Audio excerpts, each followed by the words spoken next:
Alors, bonjour et bon après-midi. Nous sommes de retour dans le studio 2, dans les locaux de 7 doigts de la main. Mon nom est Armand Afkami, de chez Kelvin Zero. J'espère que vous allez bien. Si vous êtes nouveau parmi nous, bienvenue. Et si vous êtes ici depuis un petit moment, ben, rebonjour. Nous allons continuer la conversation quantique et je suis très heureux de vous présenter le prochain intervenant qui va vous présenter une classe de maître sur le quantique.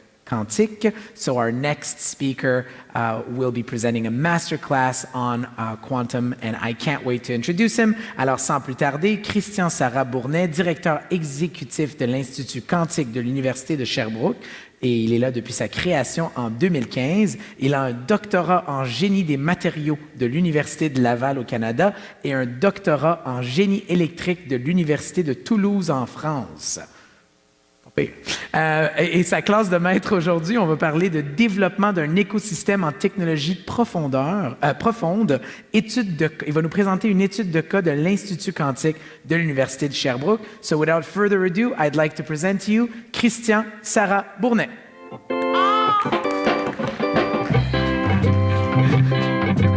Thanks. Merci. Bonjour tout le monde. Je suis vraiment content d'être là aujourd'hui. La thématique de l'événement m'a vraiment interpellé par rapport à ce qui arrive à Sherbrooke, les écosystèmes d'espoir. Ça m'a vraiment inspiré pour la présentation d'aujourd'hui, pour vous présenter qu'est-ce qui est arrivé à Sherbrooke depuis 2015 puis pourquoi on s'est rendu à une zone d'innovation. So I'll switch in English now. Welcome.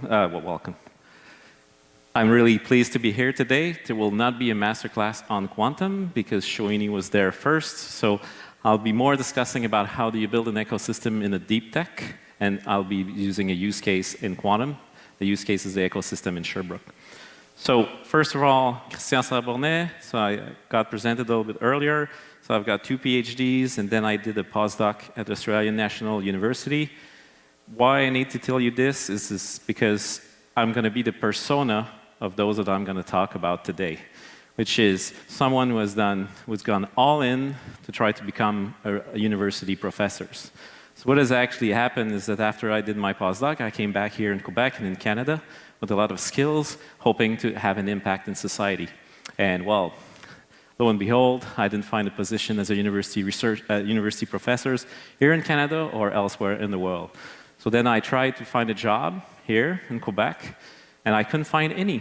So maybe I'm just bad at interviews and I just cannot manage to find a job somewhere. But even some 3-letter companies were saying, we're not hiring PhDs. We're only hiring undergrad or bachelor.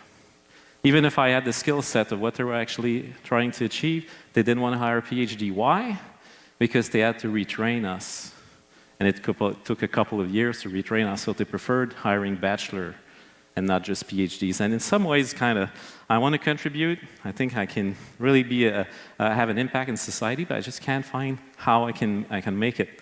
And that kind of, I did the back of the envelope calculation of what kind of cost public education is here in Quebec and in Canada. Just to train me, it's over $600K that was spent on my head. And I'm coming back in a society that just says, well, we don't have a place for you. So it makes me go, wonder, what's there, what's going on? And it kind of became my personal mission, that lack of follow-up or interest on what was happening to the public investment that was done on myself. So first reason, well, I was pushed with an all-in approach to become a university prof. Why is that so? Why didn't I have the skill set to contribute to society in the industry, for example? So I wanted my personal mission to change the research culture, grad studies in STEMs, and my second personal mission was to, how can I increase the appreciation of graduate studies in the Canadian society? Because I believe that masters and PhDs and postdocs can really help create impact and help solving hard problems. So then I got lucky. I got hired at Université de Sherbrooke, and at the creation of Institut quantique in 2015, I managed to become the executive director. So the Institut quantique is 37 profs, 25 staff, and 250 graduate students. And it all became clear to me that I found my sandbox where I could actually try new things, and where I could actually try to change the research culture. And I had the approval as well as the direction. So here's a new field, new emerging fields? Can we try different things? So what's the state of grad studies here in Canada? So we did a lot of interviews with students, business leaders, public policies. The actual current system is really based on the premise that everybody's going to become a university prof. And I mean, that's normal, right? So you get mentored by a university prof that knows how to become a university prof. So you become trained to become a university prof. And when you ask the students, they feel that there's been misled about the probability of actually finding a position like this. But I think more importantly is that they feel that they lack the necessary skills to actually be helpful out there. So they have difficulty transitioning into other careers compared to academia. So with that in mind, at Institut Quantique, we decided very early to change the mission statement of Institut Quantique, and we've put the students at the center of everything we do. So we only have one question that we need to ask ourselves for every decision that we make, and it is it good for the students? If yes, then let's pursue it. If not, maybe we should pursue other approach. So we decided to do a culture change in 4 easy steps. First of all, stop treating them like forever trainees or cheap labor.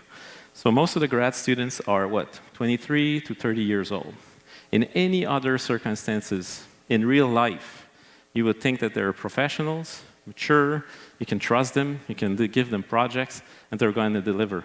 They're going to have ideas, you can actually exchange with them, and you actually bring value. Whereas when you're in the research institute, sometimes you can treat them like forever trainees. So if you change that, change it and treat them like adults. Then broaden their skill sets with what we call soft skills, communication, how to work in teams, project management, and broaden their horizon. Show them other role models out there of cool jobs that they can actually do. And last but not more importantly, listen. Listen to what they have to say. Easy, right? So what we've done at IQ is a few different more specific steps. First, build a more diverse environment. I think that's a given. You need to create a better environment that's more safe, more inclusive, and have more diverse role models in place. But you also have to redefine excellence. So the way that excellence is defined in the research institute, especially in fundamental research such as quantum, is scientific results and papers.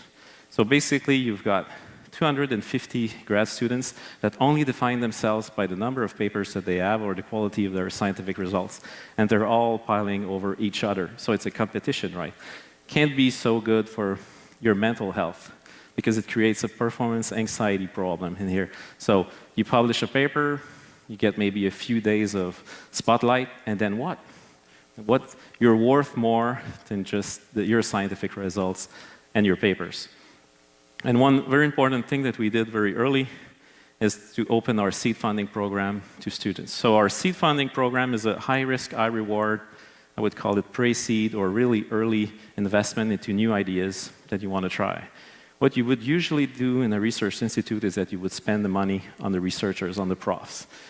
But when you think about it, all those students have all their career ahead of them, and they've got less bias and less paradigms on which to work with. So they actually have better and crazier ideas that we should try. And they're the eyes and the ears in the lab. They see what's happening. So by opening up to the students, you actually bring a lot more ideas. But don't kid yourself. We didn't put like a big chunk of money for the research profs and did a kiddie pool for the students so that they can play with. It's actually one call for proposal where to evaluate it all together at the same level. So it's international researchers evaluating the different proposal equally. First year, I must say that it's been a bit awkward moment when some profs got denied while their own students got their funding, right? Kind of create some awkward situation in corridors or in meetings. And I gotta say, there have been a lot of arguments the first few years, like we're gonna be the laughing stock of the community, what are you doing, and so on. But after a few years, they start to understand why we're doing this, because the results are there. More patents, more discovery, more collaborations with other research institutes. There's even cases like two profs that said that they should work together, but they never found the time. 2 students got together, made a project. Now the students are gone, but the project is still ongoing. So we've seen tremendous value about opening that seed funding program for the students. And then you got to offer experience or work experience outside of academia. So we offer internship. So you usually hear about co-op program for undergrad, but we all offer internship during their grad studies, during their masters, during their PhDs in industry. And you really have to be proactive in educating about non-traditional careers. You create a mentorship program, not a mentor with a prof. Again, find someone out there that can help them both on their career, but can also be just someone to support in terms of mental support. And of course, support student entrepreneurship. So it seems like a virtual cycle, right?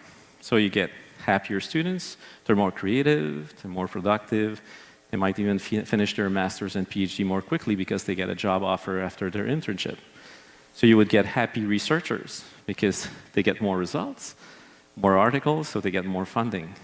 And a happy society because now your workforce is more ready, better skilled, so you actually get a better return on the investment in terms of public education, and that virtual circle goes on. So it really sounds easy, but there's a catch. And the first one I think is really easy to expect, and expect resistance. Because you're actually going after the business models of the prof. So the way that it works, especially in STEMs, is that it's a publish or perish model, where the researchers needs to publish to get more funding in the grant agency. That's how they're evaluated. More paper with a better impact factor in terms of the journal means that they get more funding. So for their business model, they need to extract as much juice as they can of all their grad students as much as possible.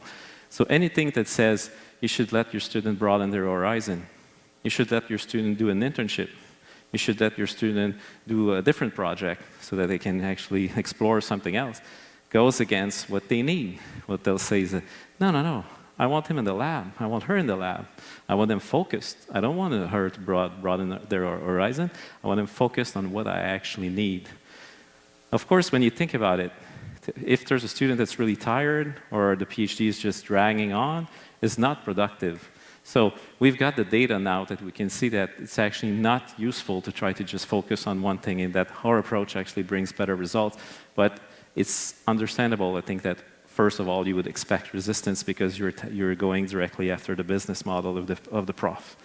But one thing that we didn't expect is that we're actually going after the business model of the students themselves. So it's so ingrained in the culture of the students that they'll become a university profs, that they'll even resist what you're trying to accomplish. And I'll call it the new 80-20 rule. So even if you put the data in front of them, that 20% of the grad students instead will end up in academia, and that's not just profs, that could be a research professional or a college teacher. Even if you put the raw data in front of them, that only 1 in 5 will get in there. When you ask them anonymously, 80% thinks that they're the one. 80%. So we did some like funny kind of a, I would call it kind of workshop session where we've put 5 students at each table. And then you give them this information, so 20%, so 1 in 5. And for each table, we're saying, so decide who in the 5 will become university prof. Of course they can't. They're all good, they're all skilled. They should all have the possibility to become a university prof. Well, it's just to realize that it's not just about skills, it's also about opportunity, luck, sometimes networking. It's not about what's your worth, but at one point it becomes also kind of a luck or a probability that maybe you should not only have a plan A, but you should also have some plan B. And the last lesson is to be ready to communicate a lot. So if you're really honest about listening, make sure that you're available and ready, because there will be tons of new ideas and the pressure will be on you to deliver or explain why this might not be such a good idea. The good news is that if you're successful in the culture change, you'll reap the reward. You increase your workforce by 250 in our cases, because now all the grad students become their own entrepreneur for their own career, but also entrepreneur for your research institute. And you no longer have to push. The students are doing it for you. This has really changed from the ground up. Students going to the dean's office, the deans of science, saying that things need to change, has a lot more pressure than if I were actually going there. So I'll give you examples of what it actually meant for Sherbrooke to go through that culture change. First of all, CGQC, so it's a Canadian Graduate Quantum Conference. Here's a conference organized by students for students, as good as any. There's no prof, no one. They organize everything, to the funding, to the results. It's all done by themselves. There's the story of Sophie, Maude, and Marielle. They came to me one day and say, we want the Women in Physics Conference in Quebec. It never happened in Quebec before, but we cannot find any profs that want to champion it with us. I said, why do you need a prof? Make the bid. Like, we're going to help you. You're good enough. Like, you don't need a prof to actually do it. So they submitted the bid. They got it. I think it was one of the best conferences I ever went to. So just kind of giving a chance and opportunity there, it's fantastic. There's the story of David Roiguet, who, after his PhD, he had an idea. He wanted to try something, and he talked with the supervisors. I want to try this. And he did it, and he actually made a patent out of it. And when it came time to discuss who would be the inventor, the researchers said, you know what? This is your idea. We should take no ownership of that invention. So he's the sole inventor of his technology. Now his company of 20 employees, and he's sending his quantum technology into space. And there's the story of Julien, who took the opportunity to do our student entrepreneurship program at the Institut Quantique, and now has raised in their first round 10 million last year to build the next generation of quantum computer. And there's a funny story about the arrival of 1Qubit office in Sherbrooke. 1Qubit is a startup company out of Vancouver doing quantum software, and the CEO was trying to figure out where he would put an office here in the Quebec province. And the students invited him to give a talk about his work experience and his experience as a startup entrepreneur, kind of, again, get kind of different role models. And for a strange circumstances, no one from the business development or the direction of the institute was there that day. It was only students and him. And he gave a talk, and he just kind of had a blast with the students. And at the end of the talk, he just said, "You know what? I want to build an office here, and I was thinking Montreal. What do you think, guys?" I said, "Nope, you got to put it in Sherbrooke. That's where we want to live. That's where it's happening." And voila, the office is in Sherbrooke. I think like if we would have tried as a more like traditional business development case, we probably would have built a good case so that 1Qubit would meet Sherbrooke today. But that wouldn't have been as easy as seeing that the talent was telling him there, that's where we want to work, and we want to work with you here. And again, another story similar to this is that they invited one of the founder of Quantonation, who was a VC in deep tech, to Sherbrooke. Again, to give his experience as someone that has a PhD in physics, but that went in the VC world to kind of get an idea of what kind of life that means. And he came in Sherbrooke. I think he didn't even know where Sherbrooke was, actually.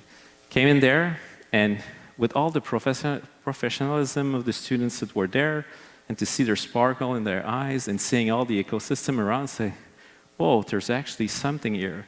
And since then, he invested in a few companies and also attracting other companies to come to the ecosystem in Sherbrooke.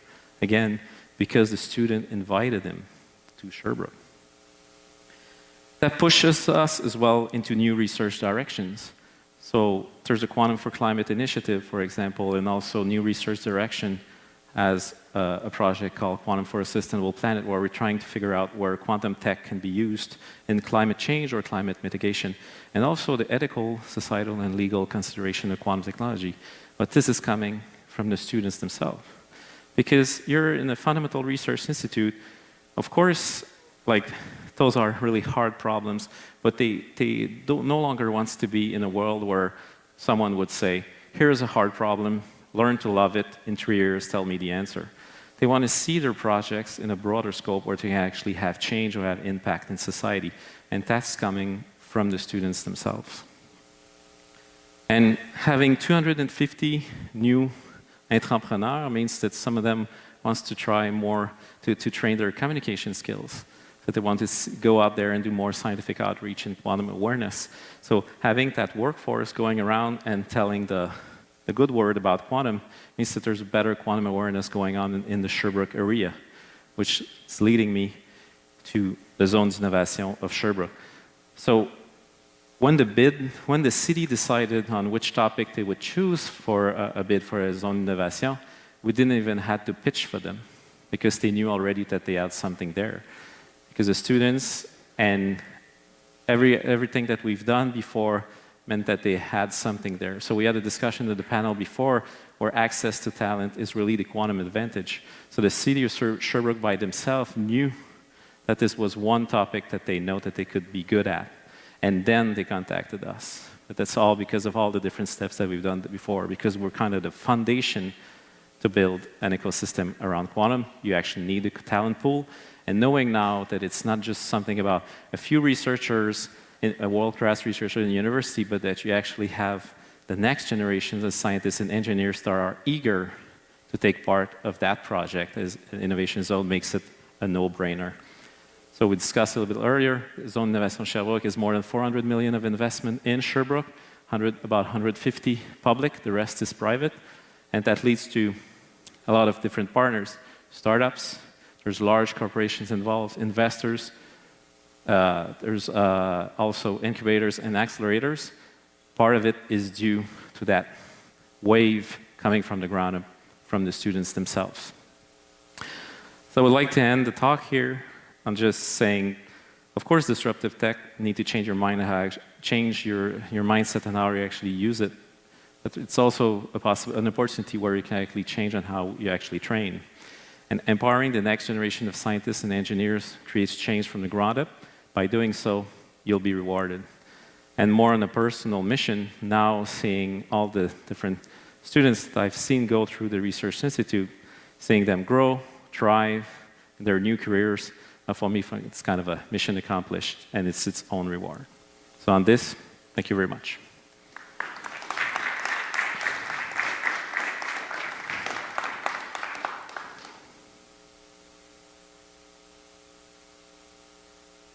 Christian? Oui? Est-ce qu'on demande si les gens ont des questions? On peut faire ça. Are there any questions for Christian? It is time to ask questions to Christian. Avez-vous des questions pour Christian? Once? Anyone? Does it matter? The thing is I might be between here now and the beer. So I think that's also maybe people part are of the waiting reason. for the beer, right? Yeah, they're thinking I'm the obstacle. I'm the obstacle. Yeah, you're like, you're in the way. Actually, there's one more conference before beer, so you're not technically the last step before beer. But if you were the last step before beer, I would say yes, that's why people are shy, because they would want more beer. But I would love, oui, yes. En français? Ben, bien sûr, s'il vous plaît. Vous avez un peu révolutionné la façon d'octroyer le financement à même l'Institut. Mais qu'en est-il des sources de financement gouvernementales ou même privées ou autres? Qu'est-ce qui pourrait être optimisé dans cet octroi-là, ce niveau d'octroi-là? Peux-tu préciser ta question? C'est encore le modèle classique où c'est le PI principal qui applique, fédéral, provincial. Qu'est-ce qui peut être optimisé?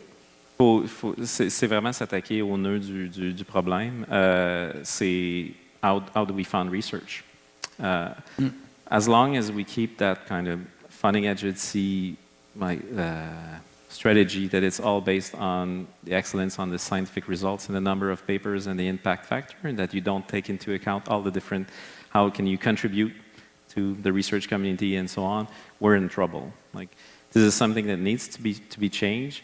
I think it's really embedded in how we do research here in Quebec and in Canada, and as long as we don't change that, we'll see the same kind of, we'll hit the same kind of issue. But what we've tried to do here is kind of like it's not a thought experiment, but it's kind of a lab experiment at the size of a research institute, which now I've got enough data to show that if you do things differently, you'll get good results. But in my opinion, I can export that model to any STEM's research institute, and I believe that I could go further. But if at the basis we still keep that kind of grand agency with that, the way that we fund research the same way and that we evaluate the same way the excellence of research, we'll still be hitting that same problem. And then you hit mental health issue, performance anxiety with the students, which, I mean, this is really a big problem. So there's something to fix there.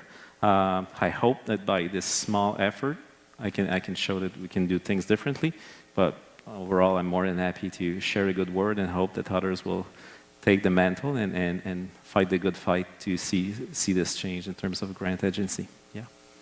Merci pour votre question. Thank you for your answer, Christian. We have some time, and again, this is the last segment on quantum here in the main studio. So we'll take, this is your chance, again, to learn more about quantum. Shohini, yeah, let's go. Thanks, Christian. That was very inspiring. I'm wondering, have you thought about expanding this model and the idea and approach also to high school? Because then you can really bring in perhaps other students and spread that word earlier even.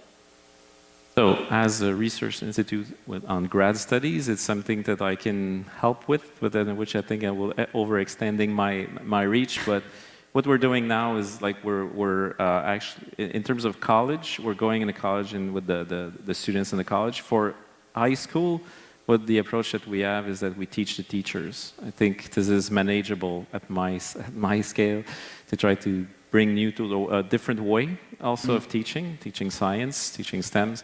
It's really key that we create more interest really early. So what our experience in the last 7 years is there's been a lot of pressure on our case to have a more diverse environment, and we had a discussion during the panel, like this is an opportunity in a new industry. How can we learn from lessons learned from the past and how we do something different so that it will be diverse from the start, or we got to start so early. And I think we had a discussion, not even high school, we should go primary school to start interested. And it's not about quantum only. No. It's really about STEMs in general. So how can I be part of this? But it's something that we need to start early, because by putting pressure on at the end of the spectrum, so in terms of what we're doing at grad studies, it's already too late. Like the leaky pipeline is already way too leaky. So how can I contribute to really early in terms of primary school and high school?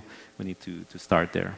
And I think it's just a thought to add to Shahini's point and to what you're saying is maybe even lean on organizations that are already talking to younger crowds. So I can think of Digital Moments. I think it was earlier called Kids Code Jeunesse, that are already teaching code and bringing digital and accessibility to digital to a very young crowd. So maybe it's teaming up.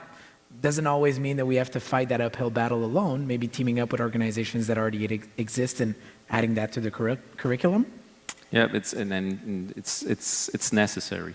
Like we need to do it, and we need to work together on this because we want to find solutions for the problems for the 21st century. I think we need to have that next generation of scientists and engineers that are ready to tackle those problems. So yeah, kids are the future. That's just a statement. Kids are the future. Exactly. We got to bank on kids. Questions? Any other questions? Comments? Des questions? Même en français? Gênez-vous pas? Oui, merci Olivier. Salut Christian. You talked about the past 7 years and from where you started and where you are now. Where would you like to be in 7 years? Like, what's the goal? What's the vision in terms of Institut Quantique? Or just Quebec at large, let's say. So so what I would like personally, my next step is that if I could use my sandbox and try to work with social scientists and figure out if the different actions that I'm taking right now is actually like what kind of impact it has on mental health, and how every actions that we take, it's more of a kind of a feeling that we're doing the right thing, but I'm pretty sure we can actually put science behind the approach and figure out what kind of approach really works so that we can kind of have a kind of data that can actually show then how others should be doing it. So as of now, I would say it's kind of a gut reaction and figuring out together what we can do. I think now I will have a more scientist approach with social scientists to see, okay, what works, what doesn't work, and how we can export so that we can make sure that we kind of have better, more safe, more inclusive, and just more healthy research environment.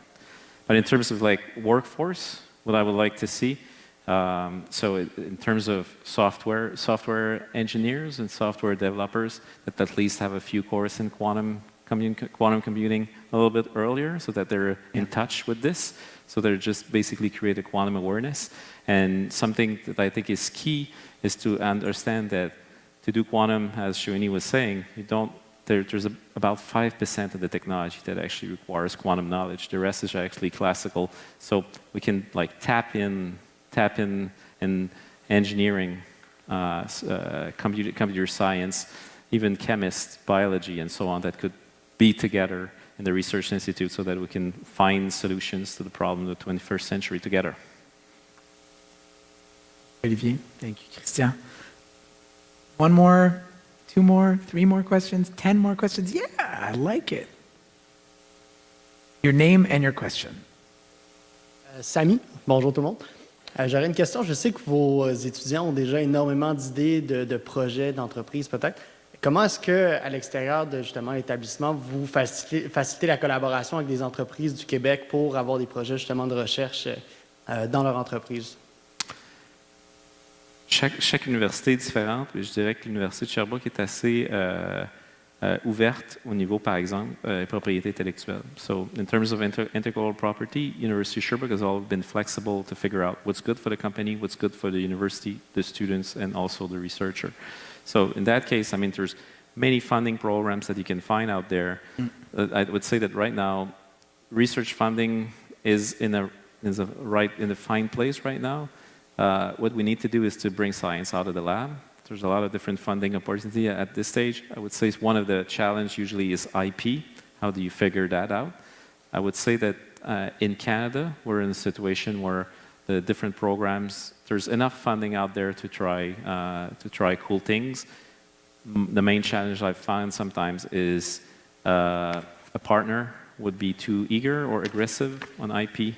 Or in most of the ideas in the quantum, I think we had a discussion a little bit earlier, is it in 10 years, 15 years, and 20 years? If I were a company or organization doing quantum research with the university, I wouldn't fret too much on IP right now. I would just want to dabble in, start to build that expertise, because it's kind of a break on a good relationship and a trust relationship that you can build. I'm not expecting value out of IP that's actually getting created right now. So my advice would be as open as possible, but it's usually where it hurts. Thank you. Merci pour la question. Encore une fois, one more time, just taking the pulse. Any other questions, comments? Christian, any closing statements? Une dernière note que tu aimerais partager au public, peut-être? Yeah, well, I think what excites me the most about quantum technology and quantum computing in general is that, so right now we've kind of defined some verticals where, okay, there's a market there might be some applications in technology. What excites me the most about quantum computing is that it's not just an innovation where you're figuring out the technology that can help you with a 20% or a 50% or 100% increase. This is like a total paradigm shift. Yeah. So what excites me the most is that we're creating new market of problems that we couldn't solve before. And right now, I think those that we've targeted are maybe low-hanging fruits, but I'm convinced that in 5 years, 10 years, we'll actually figure out other problems that are actually more important, and that's why right now is kind of the right moment to get in. Will we ever do time travel or teleportation with quantum? No. Come on, the sci-fi in me is like, please say yes. No. Okay. Shohini's like, it's not happening. Nice try. Okay, well, you know what? Merci beaucoup. On remercie encore une fois Christian, Sarra-Bournet. Merci, Christian. Plaisir.